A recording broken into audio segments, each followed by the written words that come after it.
You made this? No. We made this.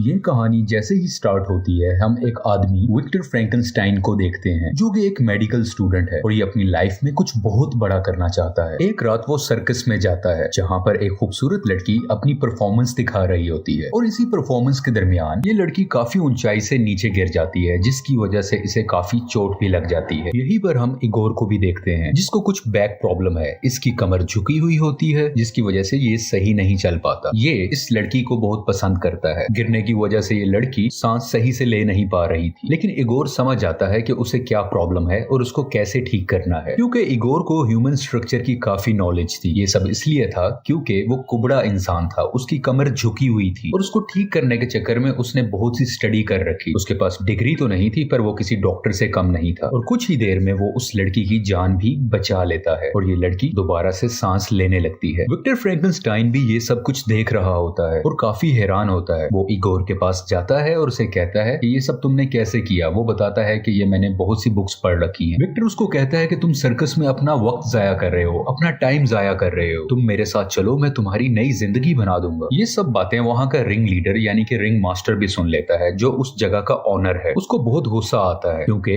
Igor वहां से जाना चाहता था। वो उसको एक पिंजरे में बंद कर देता है और उसको धमकी भी देता है कि अगर तुमने यहाँ से बाहर जाने का सोचा तो मैं तुम्हें पुलिस के हवाले कर दूंगा, तुम मेरे गुलाम हो और तुमने जितनी भी ह्यूमन बॉडी की एजुकेशन हासिल की है वो सब चुराई गई बुक से हासिल की है और पुलिस जरा भी देर नहीं लगाएगी तुम्हें पकड़ने में। अभी कुछ ही वक्त गुजरा होता है कि विक्टर फ्रैंकेनस्टाइन वहां पर आ जाता है और इगोर को उस पिंजरे से आजाद करके भागने लगता है। यहाँ पर सर्कस वाले दूसरे लोग भी इनको देख लेते हैं, वो इनका पीछा करते हैं, लेकिन काफी मुश्किल से उन सब से बचते हुए विक्टर इगोर को अपने घर पर सही तरीके से वापस ले आता है। घर पर पहुंचते ही सबसे पहले विक्टर कुछ इंजेक्शंस और दवाइयों की मदद से उसकी कमर के अंदर मौजूद पीप यानी कि कुछ गंदा मटेरियल निकाल लेता है ताकि उसका बॉडी पोस्चर्स ठीक हो सके और यहाँ पर इगोर ठीक भी हो जाता है और वो पहली दफा सही तरीके से खड़ा हो पाता है। यानी कि अब इगोर एक कुबड़ा इंसान नहीं है, वो सही से चल सकता है। दूसरी तरफ हम एक पुलिस ऑफिसर को भी देखते हैं जो कि कुछ लोकल कत्ल और इगोर के गायब होने की इन्वेस्टिगेशन कर रहे होते हैं। विक्टर इगोर को बताता है कि मैं एक एक्सपेरिमेंट जिसका नाम है रिवर्सल ऑफ डेथ उस पर काम कर रहा हूँ, यानी मैं मरे हुए इंसान को, किसी जानवर को दोबारा से जिंदा कर सकता हूँ, लेकिन इसके लिए मुझे बहुत काम करना है और तुम मेरी हेल्प करोगे। यहाँ पर वो एक कंटेनर में इंसानी आंखें भी दिखाता है जिसमें से जब वो करंट पास करता है तो वो आंखें मूव होने लगती हैं। इगोर इतना स्मार्ट होता है कि यहाँ पर वो विक्टर की एक गलती को ठीक करता है। वो उसे बताता है कि तुमने आंखों की नर्व्स को सही से अटैच नहीं किया। जब विक्टर देखता है तो वो बहुत खुश होता है कि उसने उसकी गलती ठीक की और बहुत ज्यादा इंप्रेस होने लगता है और वो इगोर को अब अपना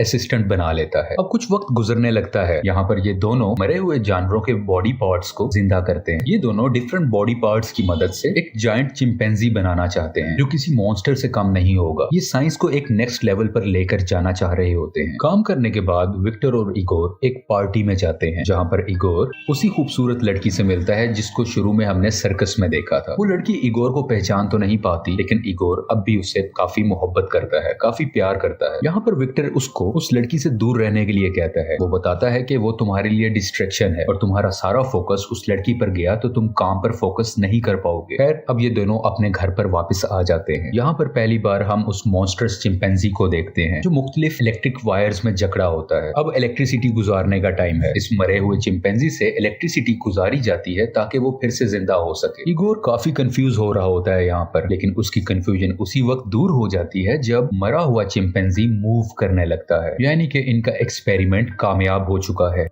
अगले ही दिन अपनी साइंस को प्रूव करने के लिए विक्टर फ्रैंकेनस्टाइन उस चिंपैंजी को अपनी यूनिवर्सिटी में लेकर जाते हैं। यहाँ पर थोड़ी सी मुश्किलें तो आती हैं, लेकिन जब वो चिंपैंजी जिंदा होता है तो वो इधर उधर अटैक करने लगता है, लोगों को नुकसान पहुंचाने लगता है, जिसको देखते हुए विक्टर अपनी ही बनाई हुई क्रिएशन यानी उस चिंपैंजी को मार देते हैं। विक्टर को उसकी यूनिवर्सिटी से निकाल दिया जाता है क्योंकि उसने अनकन्वेंशनल मेथड्स को इस्तेमाल किया है। यहीं पर इसके कुछ क्लासमेट्स भी होते हैं जो काफी अमीर होते हैं, काफी रिच होते हैं। वो विक्टर को कहते हैं कि हम तुम्हें फंडिंग देंगे, तुम इन एक्सपेरिमेंट्स को कंटिन्यू रखो। और ये भी बताता है कि तुम मेरे लिए आर्टिफिशियल ह्यूमनॉइड्स बनाओगे, यानी कुछ ऐसे क्रिएचर्स जिनको हम अपने मुताबिक क्रिएट कर सकें और वो हमारी मुख्तलिफ कामों में हेल्प कर सके। उसके अलावा काफी पैसे भी ऑफर करता है। यहाँ पर हम इगोर को देखते हैं, वो नहीं चाहता कि वो इन लोगों के साथ काम करे, लेकिन विक्टर इगोर को नजरअंदाज करते हुए यानी उसे अवॉइड करते हुए अपने रिच क्लासमेट की ऑफर को एक्सेप्ट कर लेता है। और इगोर भी उसकी हाँ में हाँ कर देता है, क्योंकि विक्टर ने उसको नई जिंदगी दी थी, उसकी कमर ठीक की थी, उसकी जान बचाई थी, उसने काफी एहसान किए थे, जिस वजह से वो विक्टर का साथ देने के लिए रेडी हो जाता है। अगले ही दिन वही पुलिस ऑफिसर विक्टर के घर आते हैं ताकि वो इस केस की जांच कर सकें। उन्हें यह भी मालूम हो गया था कि यूनिवर्सिटी में चिंपैंजी को जिंदा करने की कोशिश की गई थी, लेकिन इन पुलिस ऑफिसर के पास घर चेक करने का वारंट नहीं होता, तो विक्टर उनको घर चेक करने नहीं देता और वो मायूस होकर वहां से चले जाते हैं। यहाँ पर इगोर उस सर्कस वाली लड़की से मिलता है जिसको वो प्यार करता है। वो लड़की उसे समझाती है कि तुम विक्टर को मना करो कि ऐसे एक्सपेरिमेंट्स ना करे, वरना वो फिर से कोई मॉन्स्टर बना डालेगा। और ये दोनों बहुत सा वक्त साथ स्पेंड करते हैं। वहां से वापसी पर जब ये घर पर आ रहा होता है तो देखता है कि वही पुलिस मैन और उसके साथी घर का दरवाजा तोड़ रहे होते हैं। इगोर दूसरे दरवाजे से अंदर जाता है और विक्टर को भागने के लिए कहता है। उसे बताता है कि तुम्हारा इन्वेस्टर, तुम्हारा क्लासमेट, उसने हमारे भागने का इंतजाम किया हुआ है। लेकिन विक्टर वहां से नहीं जाता और वो सारी मशीनरी को तोड़ने लगता है। वो चाहता है कि ये मशीनरी किसी और के हाथ ना लगे। इतनी ही देर में वो पुलिस ऑफिसर अंदर आ जाता है और उनको गन दिखाकर रोकने की कोशिश करता है, लेकिन वो नहीं रोकते और पुलिस ऑफिसर और विक्टर की आपस में लड़ाई होने लगती है। काफी लड़ाई के बाद विक्टर उसको धक्का देता है, जिसकी वजह से उसका हाथ बड़े से गियर के अंदर आ जाता है और उसका हाथ कट जाता है। अब पुलिस ऑफिसर का एक हाथ नहीं रहा। दूसरी तरफ ये दोनों एक कैरेज में यानी घोड़े वाली बग्गी में बैठकर अपने उसी दोस्त के पास चले जाते हैं जिसने इस प्रोजेक्ट को फंड किया है। यहाँ पर इनका दोस्त यानी कि इन्वेस्टर इनको मजीद पैसे देता है। वो कहता है तुम मेरे प्रोजेक्ट पर काम करो, तुम एक आर्टिफिशियल ह्यूमन बनाओ। क्योंकि अब यहाँ पर काम करना सेफ नहीं था तो रिच इन्वेस्टर उसे कहता है कि तुम स्कॉटलैंड चले जाओ, वहां पर मेरा एक फैमिली बैंगलो है, तुम वहां पर खामोशी से खुलकर काम कर सकते हो। इगोर एक बार फिर से उसे कहता है कि तुम इन चक्रों में ना पड़ो, लेकिन विक्टर उसकी नहीं सुनता और वो स्कॉटलैंड के लिए चला जाता है ताकि अपने एक्सपेरिमेंट पर काम कर सके। जैसे ही वो चला जाता है तो रिच इन्वेस्टर इगोर के पास आता है और वो उसे बताता है कि जैसे ही ये एक्सपेरिमेंट कंप्लीट हो जाएगा तो मैं विक्टर को मार दूंगा और उसके बनाए गए आर्टिफिशियल ह्यूमन को मैं एक वेपन की तरह इस्तेमाल करूं, क्योंकि वो आर्टिफिशियल होगा तो उस पर ना कोई गोली असर कर पाएगी, ना कोई उसे मार पाएगा और वो मेरे हुक्म पर चलेगा। ये सब इसे बताते ही इगोर के हाथ पांव बांधकर उसे पानी में फेंकवा दिया जाता है, लेकिन काफी मुश्किल से इगोर अपनी रस्सियों को खोलता है और अपनी जान बचाकर ऊपर आ जाता है। अपनी जान बचाने के बाद वो उसी सर्कस वाली लड़की के पास जाता है और उसे कहता है कि विक्टर की जान खतरे में है, हमें उसकी जान बचानी होगी। और ये दोनों भी मिलकर स्कॉटलैंड चले जाते हैं ताकि विक्टर को बताया जा सके कि उसकी जान खतरे में है। यहाँ पर पहुंचते ही वो सब कुछ विक्टर को बता देता है कि तुम्हारे साथ खेला जा रहा है, तुम्हारी जान को खतरा है। लेकिन ये सब कुछ जानने के बावजूद भी विक्टर इस एक्सपेरिमेंट को कंटिन्यू रखना चाहता है, क्योंकि वो उसे एक सीक्रेट बताता है कि बहुत साल पहले एक तूफान आया था जहां पर मेरा बड़ा भाई मारा गया था और कहीं ना कहीं विक्टर अपनी भाई की मौत का जिम्मा खुद को देता है और वो इस एक्सपेरिमेंट के थ्रू अपने ही बड़े भाई को जिंदा करना चाहता है।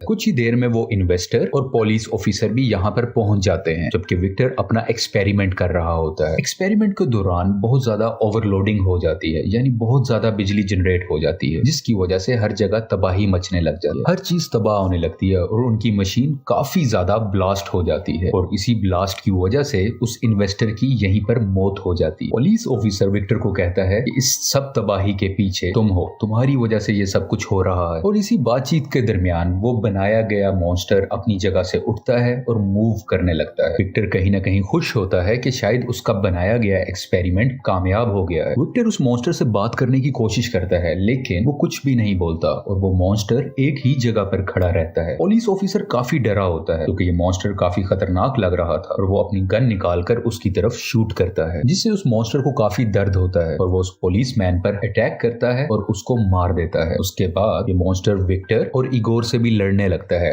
उनको भी नुकसान पहुंचाता है, लेकिन आखिरकार काफी लड़ाई के बाद ये दोनों मिलकर उस मॉन्स्टर को वहीं पर मार देते हैं। एंड पर विक्टर को समंदर के किनारे बैठा दिखाया जाता है। वो इगोर को एक लेटर लिखता है जिसमें वो उसको कहता है कि तुम उस लड़की से मिल सकते हो, क्योंकि शुरू में इसने उसको मना किया था उससे मिलने से। इसके अलावा लेटर में विक्टर ने उससे माफी भी मांगी होती है क्योंकि इगोर बार बार उसे मना करता रहा, लेकिन उसने उसकी एक भी नहीं सुनी और ये मूवी इसी सीन पर खत्म हो जाती है। Thank you so much.